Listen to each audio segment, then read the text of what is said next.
తిరుచానూరులోని శ్రీ పద్మావతి అమ్మవారి ఆలయంలో జరుగుతున్న వసంతోత్సవాలలో భాగంగా రెండవ రోజు శుక్రవారం ఉదయం స్వర్ణ రథోత్సవం భక్తి వైభవంతో అద్భుతంగా జరిగింది.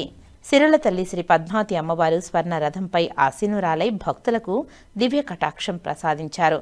ఆలయంలో వైదిక కార్యక్రమాల అనంతరం అర్చకులు అమ్మవారి ఉత్సవమూర్తిని శాస్త్రోక్తంగా స్వర్ణ రథంపై ప్రతిష్ఠించారు. అనంతరం 4 మాడవీధుల్లో స్వర్ణ రథం సంచరించగా భక్తులు గోవింద నామస్మరణతో ఈ ప్రాంతం ఆధ్యాత్మిక వాతావరణంతో నిండిపోయింది.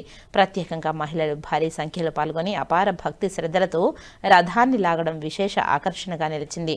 కర్పూర హారతలు సమర్పిస్తూ అమ్మవారి దివ్య దర్శనంతో భక్తులు ఆధ్యాత్మిక ఆనందంతో మునిగిపోయారు. ఈ కార్యక్రమంలో ఆలయ డెప్యూటీ ఓ హరీందర్ నాథ్, ఎస్సీ నరసింహమూర్తి, ఏఈఓ దేవరాజులు, అర్చకులు Babuswami, superintendent Chengalrayalu, temple inspector Chalapathi తదితర అధికారులు విశేష సంఖ్యలో భక్తులు పాల్గొన్నారు.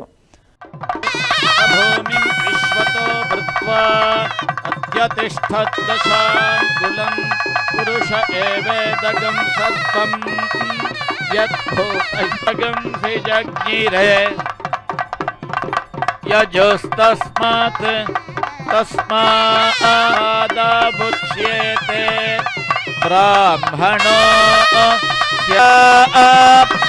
अनन्तरायाय सर्वस्तोमोतिरात्र उत्तममहर्भवति सर्वस्याप्यै सर्वस्य जित्यै सर्वमेव तेनाप्नो।